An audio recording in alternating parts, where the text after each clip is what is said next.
Hello my dear student, in this video I am going to discuss few topics which is important exam point of view for DSD। तो start करने से पहले सबसे पहला suggestion कि आप last 3 year के पेपर जो 1920, 2021 और 21-22 के अवेलेबल हैं उसको एक एक क्वेश्चन को आप बहुत अच्छे से कर लें, क्योंकि अगर आप वो करते हो तो आपका 70% तक तो सिलेबस ऐसे ही कवर हो जाना है। ठीक है, क्योंकि हम जो भी टॉपिक्स बताएंगे वहाँ ऑलरेडी कवर हैं, तो उसको आप एज ए एग्जाम्पल ही कर लो, बट अच्छे से ईमानदारी से, सो दैट कि उस तरह का कोई भी क्वेश्चन आए तो आप कर सको। ठीक है, नाउ स्टार्ट करते हैं विथ यूनिट 1।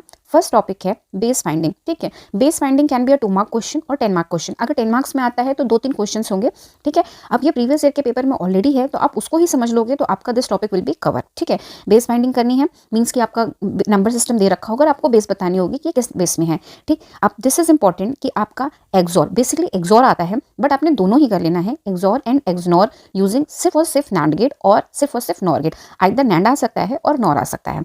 ठीक है, base conversion again base finding की तरह ही है। यहाँ पे 2 मार्क्स का भी हो सकता है, 10 मार्क्स का भी हो सकता है। इसमें ऐसा नहीं है कि सिर्फ डेसिमल 2 बाइनरी या डेसिमल 2 ऑक्टल ही आए, ये किसी भी बेस में कह सकते हैं, बेस 3, बेस 7 में भी कह सकते हैं। तो आपको इसकी बहुत अच्छे से प्रैक्टिस करनी है। ठीक है, अब नेक्स्ट है सिंप्लीफाई बूलियन फंक्शन यूजिंग के मैप। तो ये आपका 2 मार्क्स में भी आ सकता है। 2 मार्क्स में होगा तो छोटा एक्सप्रेशन होगा, आपको के मैप में प्लॉट करना होगा, सिंप्लीफाई करना होगा। तो एक तो क्वेश्चन प्रीवियस ईयर के पेपर में आप वही कर लोगे तो भी आपको मैथड समझ में आ जाएगा। सिर्फ हमें क्या है, कॉन्सेप्ट क्लियर होना चाहिए, तो आप कोई भी क्वेश्चन कर सकते हो।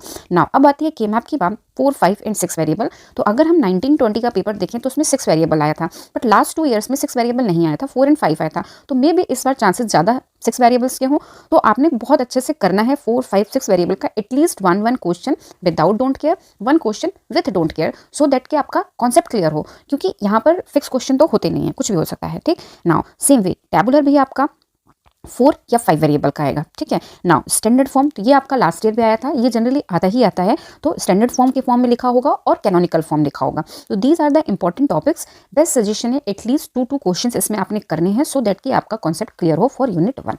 यहाँ पर यूनिट 2 में कुछ क्वेश्चन तो फिक्स होते हैं। फॉर एग्जाम्पल आपका मैग्नीट्यूड कंपैरेटर आ सकता है, 2 बिट का भी हो सकता है, 3 बिट का भी, 4 बिट का। तो आपने तीनों को ही पढ़ना है। BCD adder is also very important. ठीक है, ये भी आपका बहुत सिंपल सा क्वेश्चन है, इसमें आपको डायग्राम करना है, टेबल करनी है, दैट्स इट। ठीक है, नाउ बैरल शिफ्टर में आपका 2 मार्क्स में भी पूछ सकता है, जैसे लास्ट टाइम इन्होंने पूछा था कि what is the difference between barrel shifter and shift register.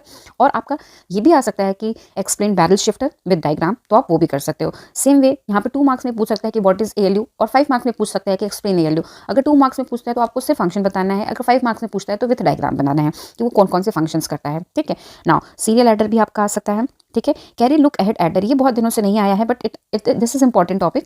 ठीक है, नाउ अब यहाँ पर मैंने 4 बिट पैरेलल एडर सब्ट्रैक्टर नहीं लिखा है, but that is also important. तो आपको 4 बिट पैरेलल एडर सब्ट्रैक्टर देख लेना है। ठीक है, क्लियर है, 4 बिट पैरेलल एडर सब्ट्रैक्टर भी देख लेना है। ये जो टॉपिक्स हैं ये डायरेक्ट आते हैं कि आपको दिस टॉपिक को एक्सप्लेन करो, इसमें कुछ भी आपका कुछ ऐसा नहीं है एक्स्ट्रा कि वो कुछ पूछे आपको लॉजिक लगाना है, ये आपके टू द पॉइंट होते हैं, जो आपका है वो है।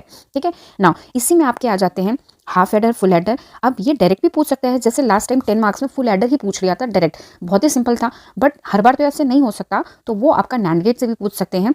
ठीक है, तो आपका 2 मार्क्स में भी हो सकता है, 10 में भी हो सकता है। फॉर एग्जाम्पल अगर हाफ एडर को पूछा यूजिंग नैंड तो वो 2 मार्क्स का क्वेश्चन बनता है, बट अगर फुल एडर को पूछा तो वो आपका 10 मार्क्स का बनता है। तो आपको इसकी प्रैक्टिस होनी चाहिए। अगेन ये आपको आने चाहिए। ठीक है, बहुत अच्छे से। अब अगेन मक्स जो है, दिस इज ट्रिकी क्वेश्चन, इसमें आपका मक्स टू मक्स भी आ सकता है, जैसे कई बार आपका पूछा है 4:1 यूजिंग 2:1। ठीक है, तो मोस्ट ऑफ द टाइम यही आता है। ठीक है, अगर ये नहीं आता है तो आपका बूलियन फंक्शन यूजिंग मक्स, तो आपको 1 या 2 क्वेश्चन की प्रैक्टिस कर लेनी है। मैं सजेस्ट करूंगी एक ही बूलियन एक्सप्रेशन लें, उसको यूजिंग 8:1 भी करें, उसको यूजिंग 4:1 भी करें, यूजिंग 2:1 भी करें, उसको हर तरह से सॉल्व कर लें, तो आपका सारा कॉन्सेप्ट क्लियर हो जाएगा। ठीक है, अगेन प्रायोरिटी इनकोडर जो है ये फिक्स है कि इसमें प्रायोरिटी इनकोडर में कुछ चेंज नहीं होता, आपने कर लेना है। ठीक है, अब डिकोडर के क्वेश्चंस भी आ सकते हैं, आपको थोड़ा होना चाहिए उसका। ठीक है, तो basically these are the important topics. इसमें कुछ ना कुछ मीन्स कि फॉर एग्जांपल बैरल शिफ्टर के चांसेस ज़्यादा हैं, मैग्नीट्यूड कंपैरेटर के चांसेस ज़्यादा हैं, मक्स का क्वेश्चन आने के चांसेस ज़्यादा हैं। तो these 3 are the most important. 1 question आप कन्वर्टर का भी कर लें, फॉर एग्जाम्पल आप बाइनरी टू ग्रे का और BCD to XS3 at least 2 example कर लें। अगर आपको ये 2 का कॉन्सेप्ट क्लियर हो जाएगा तो आप कोई भी कोड कन्वर्टर कर सकते हैं। इन यूनिट 3 जो है हमारी, इसमें हमारे कई क्वेश्चंस बनते हैं। अब ये हमारा थोड़ा टफ भी पड़ सकता है क्योंकि इसमें कुछ भी हो सकता है, बट अगर आपका कॉन्सेप्ट क्लियर होगा तो ईजिली हो जाएगा। For example difference between combination and sequential circuit, ये आपका आ जाता है 2 मार्क्स का क्वेश्चन। ठीक है, difference between latch and flip flop, again 2 marks question. अब जेके फ्लिप फ्लॉप भी पूछ सकता है, मास्टर स्लेव भी पूछ सकता है, ये आपके 10 मार्क्स में क्वेश्चन आते हैं।